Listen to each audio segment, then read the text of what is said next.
están? Bienvenidos a mi canal Balanceando la Vida. Soy Adriana Puente, nutrióloga y maestra en ciencias, y en el video de hoy vamos a hablar de la dieta para la enfermedad por reflujo gastroesofágico. Así es que acompáñenme, por favor.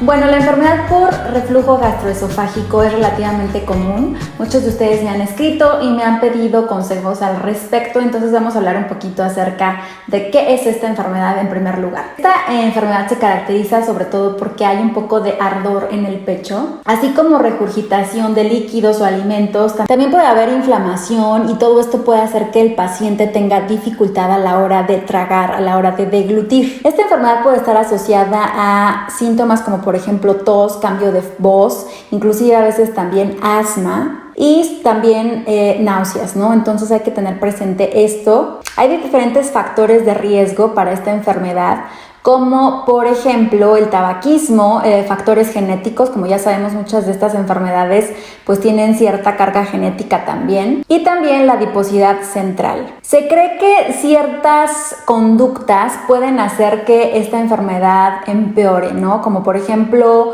el comer comidas muy abundantes o el comer e inmediatamente después acostarnos, es decir, comer antes de dormir, ¿no? Yo siempre les digo, hay que esperarse 2 horas por lo menos antes de irse a dormir, precisamente para evitar todo esto de reflujo gastroesofágico.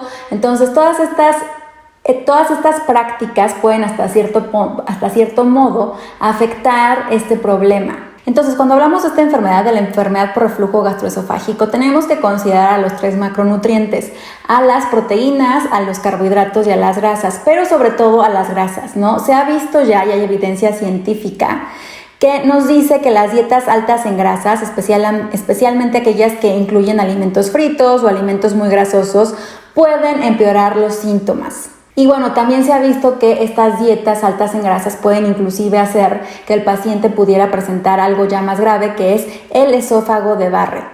Y esto debido a que la grasa es densa, calóricamente hablando, y entonces su digestión va a requerir la secreción de irritantes esofágicos, como por ejemplo sales biliares y otras sustancias que pueden irritar al esófago. Ahora, con los carbohidratos también hay que tener cierto cuidado, obviamente no con todos, pero sobre todo con los disacáridos y los almidones hay que tener ciertas consideraciones, porque para digerirlos también puede haber cierta fermentación, lo cual podría incluir la liberación de ciertas sustancias y la relajación del esfínter esofágico, lo cual también podría provocar cierta acidez en el esófago y también en el estómago. Entonces, ahorita ya les voy a hablar más puntualmente de qué alimentos son los que deberíamos nosotros estar evitando si es que tenemos esta enfermedad de reflujo gastroesofágico. Bueno, como ya se los mencioné, los alimentos que se deben evitar a toda costa son alimentos muy grasosos. También se deberían de evitar alimentos picantes,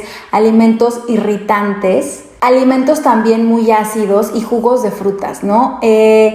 Sobre todo, por ejemplo, los tomates, el jugo de tomate. También se ha visto que el chocolate, el café y las bebidas que contienen menta o todo aquello que contenga menta, así como los refrescos, es algo que se debería de evitar. Aquí cabe mencionar también que el alcohol, pues obviamente no es algo que todo en estos temas de salud lo debemos de evitar, pero sobre todo en este tipo de pacientes, porque nos va a irritar más. Ahora, los productos agrios y algunas frutas, también como se los comento, nos pueden irritar, entonces también hay que evitarlas. Las frutas aquí, sobre todo las frutas cítricas, y esto también va a ser mucho a tolerancia del paciente. Y los productos picantes, debido a los alcaloides irritantes que contienen estos. Entonces, esto puede provocar síntomas muy desagradables en el paciente. Hay que tener mucho cuidado aquí. Otra cosa muy interesante es que se ha observado que los líquidos que tardan más en beberse y que requieren un mayor número de tragos podrían también empeorar los síntomas en algunos pacientes, ¿no? Como siempre les digo, todo esto es general, pero hay que acudir al médico y hay que conocerse uno, hay que observar qué le funciona a uno y qué no le funciona a uno, porque igual iba a haber pacientes que con esto que les estoy comentando no van a tener problemas, pero va a haber otros que dicen, ok, me hace sentido porque a mí sí me cae mal esto de estar bebiendo este tipo de bebidas, ¿no? Que requieren muchos tragos. Ahora, otros alimentos que debemos evitar por completo son los enlatados. Estos enlatados se han relacionado ya en diversos estudios con dispepsia, y esto podría deberse a los aditivos que muchos enlatados contienen. En cuanto al chocolate, muy seguido lo vinculan con el empeoramiento de los síntomas del reflujo, y bueno, ya se ha demostrado que el chocolate sí disminuye en sí la presión del esfínter esofágico inferior.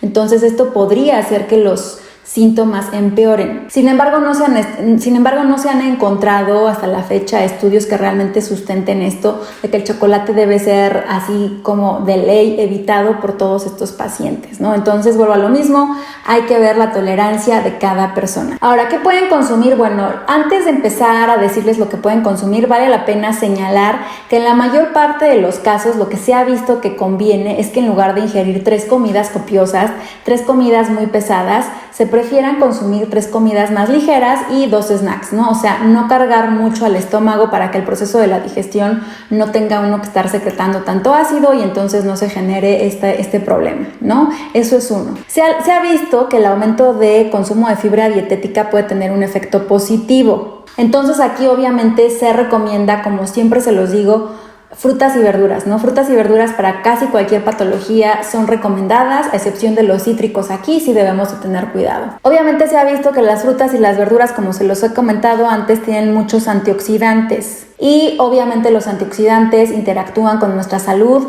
de manera muy positiva, entonces tienen muchos efectos que nos van a ayudar. También se ha visto ya en diferentes estudios de casos controles que hay una asociación inversa entre la ingesta de frutas y verduras y el riesgo de enfermedades en el esófago. Se pueden incorporar diferentes tipos de dietas saludables en el paciente, dependiendo de lo que al paciente le gusta, pero lo que se ha visto en sí es que la dieta mediterránea, aquella que es rica en frutas, en verduras, en grasas saludables, en cereales integrales, es de gran ayuda para este tipo de pacientes. Entonces, bueno, pues en general lo que yo les recomendaría sería que aumenten, como ya sabemos, el